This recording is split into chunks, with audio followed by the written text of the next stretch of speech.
ada masa nanti rujuk surah An-Nur ayat 61. Allah Subhanahu wa taala berfirman, a'udzubillahi minasyaitonirrajim, fa idza dakhaltum buyutan, bila kamu masuk ke dalam rumah, fasallimu ala anfusikum, hendaklah kamu beri salam kepada diri kamu, ya, tahiyatan min indillah, sebagai ucap selamat itu doa datang dari Allah Subhanahu wa taala, mubarakah tayyibah, yang diberkati dan juga yang baik. Subhanallah. Begitulah juga bila kita masuk jumpa dengan ahli keluarga, yang terbaik adalah kita mulakan dengan kita memberikan salam. Berada di tempat-tempat yang asing, yang tak biasa pun sama juga. Tentang majlis ini, adalah kadang-kadang kan kita berada di depan, kita bagi kuliah subuh, buat kuliah maghrib, ada yang datang tu sekejap 8-5 minit dia beredar ataupun dia bergerak, dia keluar dan sebagainya.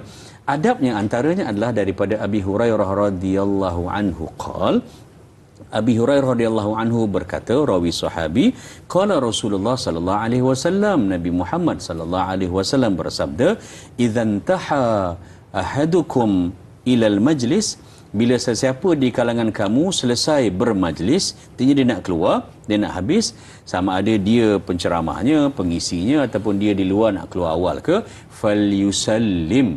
Nabi SAW menyatakan adalah dia memberikan salam. Fa idza arada an yaquma falyusallim. Kalau dia nak bangkit, majlis belum habis lagi, dia nak bangkit dah, maka berilah salam. Cara bagi salam tadi macam kita kata ada 3. Kalau boleh didengari, Assalamualaikum. Kalau tidak, dengan angkat tangan contohnya, sebut itu taklah bermakna satu majlis tu kena dengar, tapi dia sebutlah Assalamualaikum, orang faham begitu. Falaisatil ula bi ahaq minal akhirah. Maksudnya tak ada beza orang yang stay lama dengan orang yang balik awal, tapi kalau yang nak balik awal daripada keluar daripada majlis itu, keluarlah dengan cara yang baik, dengan cara yang terhormat, meraihkan, memuliakan orang yang masih kekal dalam majlis. Apatah lagi kalau dia majlis ilmu, termasuklah majlis kenduri kahwin dan sebagainya. Tapi kalau ustaz tengah ceramah kat depan, janganlah bagi salam kuat-kuat, angkat tangan cukup ustaz. Allahu akbar.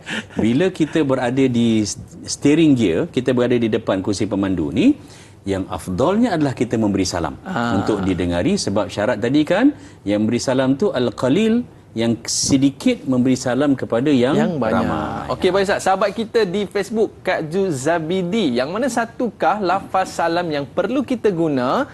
Assalamualaikum atau Assalamualaikum warahmatullahi wabarakatuh. Yang kedua, bolehkah kita menjawab salam di dalam hati? Baik, soalan yang baik. Terima kasih Da'i. Subhanallah, kita dah nyatakan tadi boleh. Kalau sebut Assalamualaikum, Nabi menyatakan 10 kali ganda pahala. Kalau kita jawab dengan Assalamualaikum warahmatullahi atau beri salam 20, kata Nabi, gandaannya. Atau kita sebut Assalamualaikum warahmatullahi wabarakatuh, Nabi sebut 30 gandaan kehebatan, ganjaran dan juga fadilatnya. Tapi 3 boleh. Assalamualaikum, Assalamualaikum warahmatullahi, Assalamualaikum warahmatullahi wabarakatuh. Ada orang kata, ada orang tambah lagi Ustaz, wa maghfiratuh wa ridwanuh dan sebagainya. Semua nama orang disebutkannya. Ianya juga harus tidak ada salah untuk kita berikan salam sebagai tanda ta'zim, membesarkan Allah Subhanahu wa taala. Jangan memberatkanlah. Yang keduanya tadi tentang boleh tak jawab salam dalam hati. Selagi boleh jawab, maka kalau orang bagi dengan lisan, maka kita jawablah biar dengan lisan juga. Sebab bila lisan ni dia ada maksud conviction, ada kesungguhan. Tapi kalau nak jawab dengan hati juga, tidak ada masalah, dibenarkan. Okey, baik Ustaz. Kita ada pemanggil di tadi. Assalamualaikum. Waalaikumsalam warahmatullahi wabarakatuh. Ustaz, saya Non Haji Haji Tukinon. Masya-Allah, silakan Tuan Haji Tukinon. Persoalannya gini Ustaz, memberi salam itu sunat, menjawab salam wajib. Kita dah kata tadi, kalau cara salam hati pun apa. Kalau orang memberi salam, adakah kita tak jawab dengan ke ataupun macam-macam? Sebab kalau kita jawab dalam hati, dia kata awak tak jawab, dosa. Adakah benar ke kata-kata ini Ustaz? Itu sajalah soalannya Ustaz ya. Terima kasih. Assalamualaikum. Okey, waalaikumsalam warahmatullahi wabarakatuh. Cara jawab Ustaz, nak jawab kuat-kuat ke, dalam hati ke, ataupun senyum je Ustaz? Ya, macam mana tu?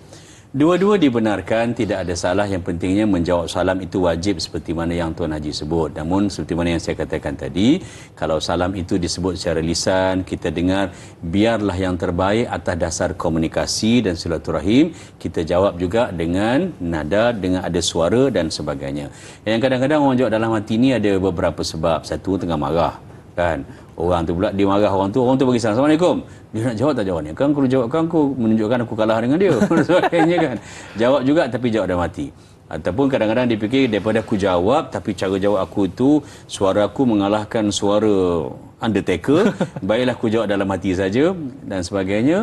Maka apa-apa sekalipun yang terbaik, biarlah salam ini dizahirkan sesuai dengan sabda Nabi sallallahu alaihi wasallam. Nabi kata afshus salam bainakum, sebarkanlah. Bila sebar ni tak boleh senyap-senyap.